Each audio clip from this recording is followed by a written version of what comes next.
Today, I'm going to be talking about the health benefits of OCD recovery.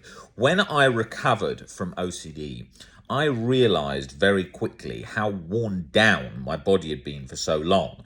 And that's something that you don't realize until you're further along in the journey, because like layers of an onion, bit by bit, you start to notice the health benefits come back to you that weren't there when you were stuck. Take, for example, I was always having colds. I was always run down.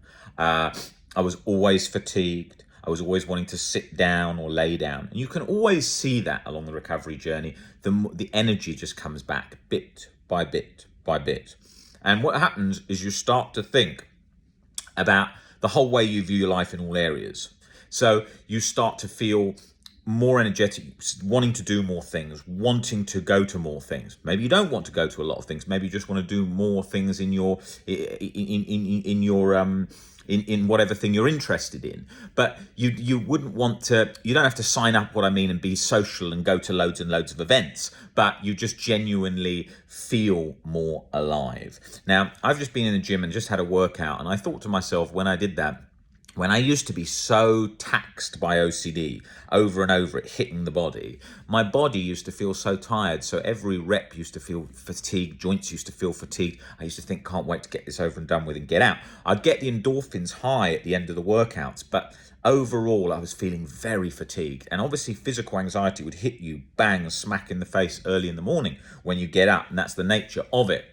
And so a lot of the day was just sort of around staying comfortable. Like I often advise to people who have got a lot of compulsions around comfort seeking, which is most OCD sufferers, where they're like, oh, I have to have tea at this time, then I have to have a relaxing bath, then I have to do this. That ain't life.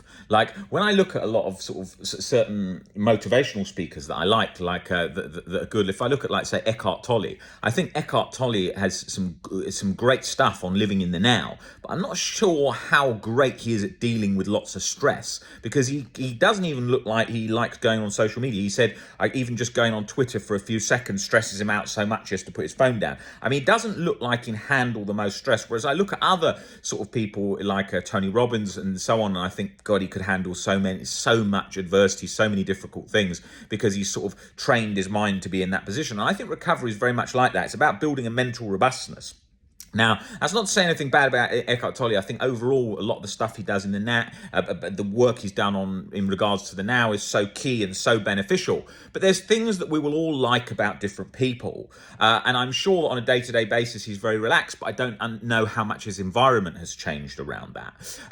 And so I'm looking for skills for life that's going to adjust people to a mental robustness for life. And that's not avoiding discomfort. That's not avoiding a 9 to 5. That's not avoiding that and making your whole life fit around a comfortable regime. It's about learning to be able to achieve your goals under all these circumstances, right? And that is so vital, because otherwise what happens is you're building a more sort of lighter, more comfortable sort of, not your goals sort of achieve. You can't even, it's difficult to even use certain words today, like say more hardened instead of comfortable, because then people will say, oh, you shouldn't say man up.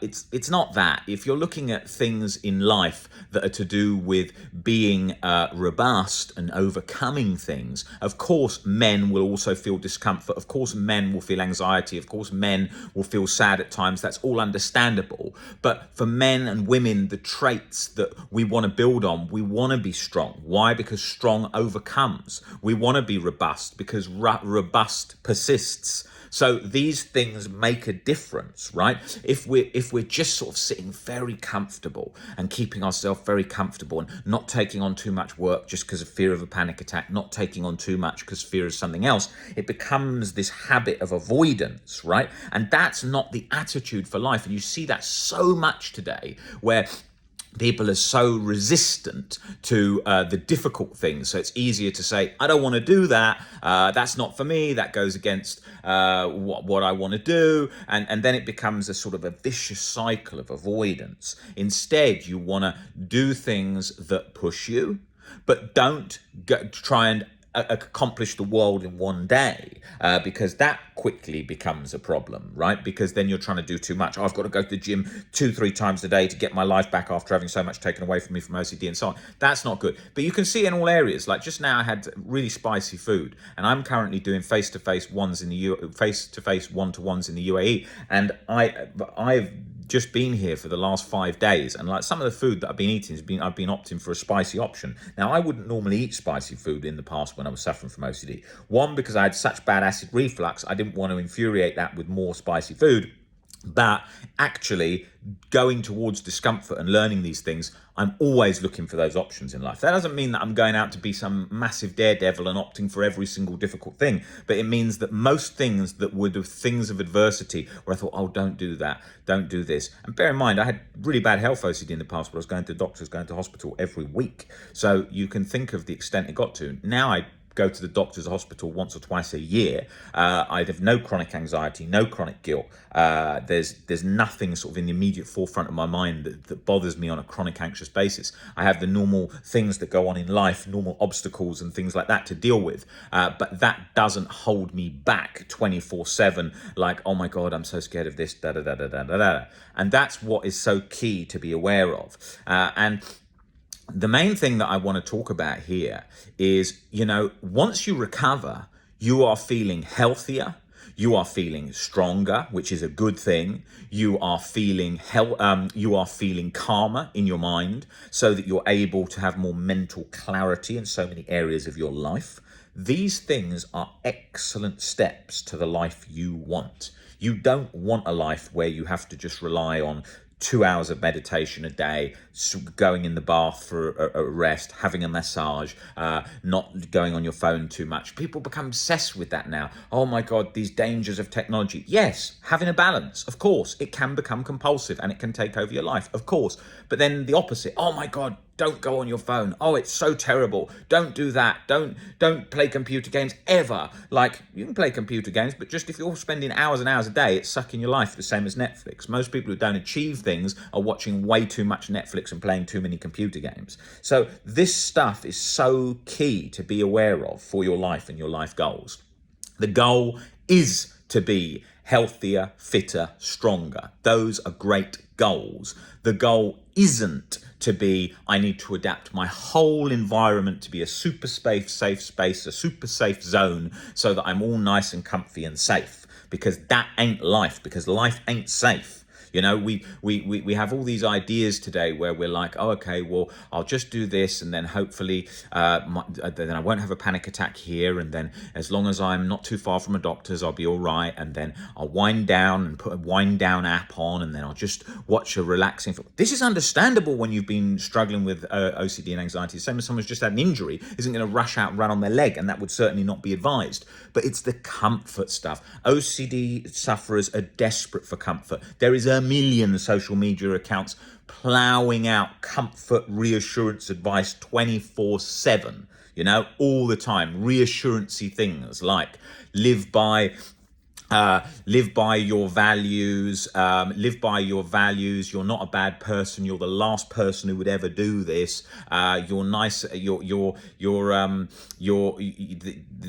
you're not the things that OCD ever suggests, that you're the last person in a million years who would do that. Now, let's take the statements out of that are correct, and let's take the stuff that becomes reassurance, comfort stuff. So first of all, values. Yes, humans, it's good to live by your values. Of course, we want to live by our values, being nice to people, having relationships, working hard in our job, being kind, helping others where we can. Those are good values. We know those most of the time, and we tend to live by them. What happens is when people's got false memory or real event OCD, they're so scared of being a bad person, then someone comes along and is like, live by your values.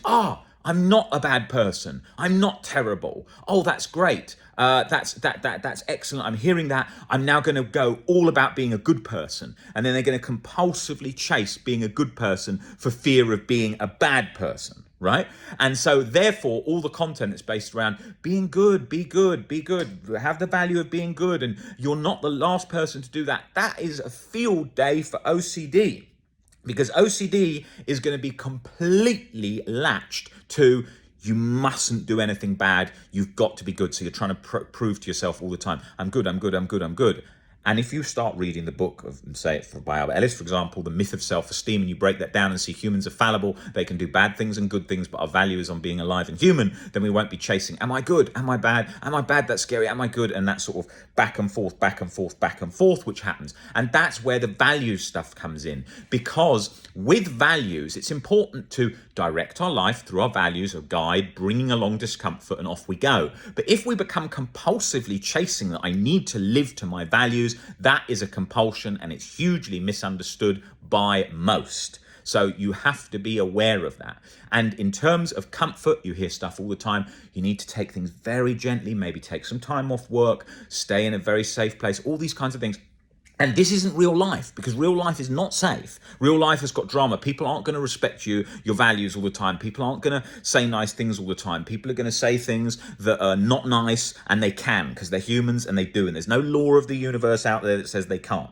So you're going to be faced with adversity there. You're going to be faced with a boss that's difficult at work. You're going to be faced with arguments with your partner. You're going to be faced with your family that don't listen to any of the stuff you talk about values because they want to walk all over it because they don't care. That is all going to happen. And you can object and say, that's against my values, that they're doing that, but they will still do it. So you're therefore better at learning to understand that you don't need their approval. You want to live in a certain way, which is good. Living in line with values is helpful and what we want to do, but at the same time realizing that people aren't going to respect it, aren't going to approve of it all the time, and people are going to push our buttons. And we can't just say, put up an imaginary force field and say, no one go near me. I don't want to be triggered because that will trigger my anxiety. You can't do that. I hear this all the time in one-to-one calls with families. My daughter, my son, has said that I mustn't say this because it will trigger them. And so I now don't know what to say. And then she screamed at me the other day, or he screamed at me the other day because I said something that was triggering. You can't live like that. Humans need to be free to say things. We will say things occasionally that are mean. We will say things occasionally that are rude. We will do that. It's best not try and avoid this. It's best to try and be positive, but we are human beings and these things will happen. And this account is all about being real, because along the OCD journey, there was so much nonsense and so much sort of wishy-washy stuff that kept me so stuck. And I realized that so much along that journey, where I was going session to session to session and just being told, thoughts are thoughts, leave thoughts there, thoughts are thoughts, they're just a meaningless thought, over and over and over. And it was not getting under it because it does not work. It's like why so many anxiety books talk about, oh, you're normal, you've got nothing wrong, it's just a thought you're having, you're fine. And it's like 150, 200 pages of that repeated over and over and over and over. And that is not substance. That doesn't get under it. What you need to be showing people is, this is why you don't need to be scared. These are the real life situations that can happen. And this is why even in those situations, you can manage this and you can handle this, right? These are things that are going to lead to robust recovery. These are things that if you get health conditions, if you get illnesses, you get adversities with your job, with your family, with your life, you can overcome those by changing your perspective, like in the book, Man's Search for Meaning by the Holocaust survivor Viktor Frankl. It's not watered down and saying thoughts are thoughts because he was in the Holocaust. You can't just say to yourself, in those environments, okay, I'm going to do some mindfulness, I'm going to leave a thought there, I'm not going to chase, because you're faced with real life circumstances that are a reality of the situation. So they have to really feel discomfort in those situations. That's what he talks about in the book, that they've got to feel discomfort in those situations. They've got to look for hope. They've got to go towards the direction that is going to be the way that gives them the best chances of survival and hope. And they're going to feel anxious, but they're going to work on changing their perspectives to help with discomfort, as Albert Ellis talks about, in the most adverse situations, like people who are in prison on life sentences or with serious terminal illnesses and so on. We can change our perspectives in those situations where we won't be able to use the props and tools that we often use to calm ourselves down, which are all helpful. Meditation's great, mindfulness is great, but you're not going to be able to always be in an environment where you're going to be able to tell yourself that things are nice and calm and I can do some meditation here for the next hour in peace. You will not be able to in all life circumstances. So therefore, we have to adapt our perspectives to those situations and places we're in. And of course, that is going to be difficult because these great books written by the likes of Ellis and Viktor Frankl were made through harsh life adversity, like Ellis being in hospital with physical illness multiple times, as same as Viktor Frankl being in the Holocaust and being in Auschwitz, learning from those really harsh times. You look at ancient Greek and Roman philosophy, really harsh times. That's where wisdom comes from. So in those circumstances, we are not going to be able to sit in a safe space where we can do meditation and mindfulness, have running water, have a nice break, have a break so we're not overwhelmed. That ain't reality. But what we can do, if any of these circumstances unfortunately fall on us, which they will for some humans as they still do today, where there is wars, where there is famines, where there is all these kinds of situations and people are still having to deal with huge amounts of panic, PTSD, OCD and anxiety. In those situations and in those circumstances, the thing that you have the power to change is your perception of the situation, is your hope, is your persistence, is your work. These things you can do, and you can overcome these circumstances like humans have done for thousands of years in these circumstances. I see people come on these calls where it is not just, okay, I've got this OCD thought, where a lot of my journey had elements of that in it, where it was just, I thought of this tonight, I really need to work out how to get better. I have people come in on things where really harsh life circumstances. A harsh life circumstance for me was when I damaged a disc in my neck so I could not lift weights for 2 years. But because I was weight training all the time, that was something I loved, so it had been taken away by that injury. And I had to change my perception so I didn't get really upset and frustrated. But then I'm having people come in on calls, and I've obviously had a lot harsher circumstances than that in my life, but I'm saying nothing compared to the things that people come on these calls with. I see people come in that say, I've lost both my parents to suicide in the last few months. I've got severe OCD. I'm finding it very hard to even sleep, eat, or do anything. And I don't even really want to go on. Now, in those circumstances, you are having to look at immediate perspective shifts to gratitude and perspective of life in general from others suffering that they can see and see a reason to continue and see a reason why they want to carry on and see a reason why they will overcome. And that's how you create change. I've seen that countless times. I saw a guy, he was coming to deliver a pizza to me once, and he pulled up outside my house, and I went downstairs to meet him, and as he was giving me the pizza, his motorbike got stolen, right? And he got so angry because he had left the keys in the motorbike. So most people would turn around and say, oh my God, why did you leave the keys? And I explained to him that the loss of a motorbike as opposed to losing his legs is a huge better thing to have happen when he really puts himself into that perspective and sees that that's not going to be the end of the world to him in 1 year, 2 year, 1 month, 2 months, whatever.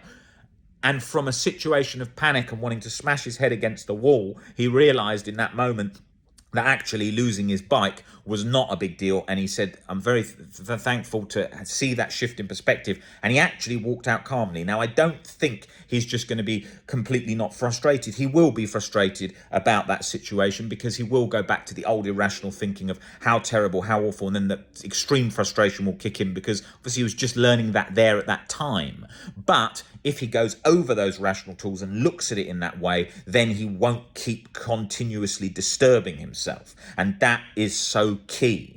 So I think the most important thing to realize is you do have the power in all these situations to change your perspective and build this mental robustness. And that is in any circumstances, whether someone's in a war zone, they have the option to do that. And we are not saying that's easy. And we're not saying that's not going to come with anxiety and anger and all sorts of things in all those circumstances. We're not saying that. And we're talking about from people who have changed their thinking in those situations. Okay, so if we couldn't change our perspectives. There'd be no books, there'd be no Greek and Roman philosophy, there'd be no books on the subject, there'd be no Greek and Roman philosophy talking about it. If Marcus Aurelius, a Roman emperor, had this thinking thousands and thousands of years ago, with the position you can imagine of adversity that he would face as an emperor, as well as like the likes of Diogenes, who was homeless on the street, you can see how these perspectives shape and shift your life. So aim for a mental robustness, aim for a long-term recovery.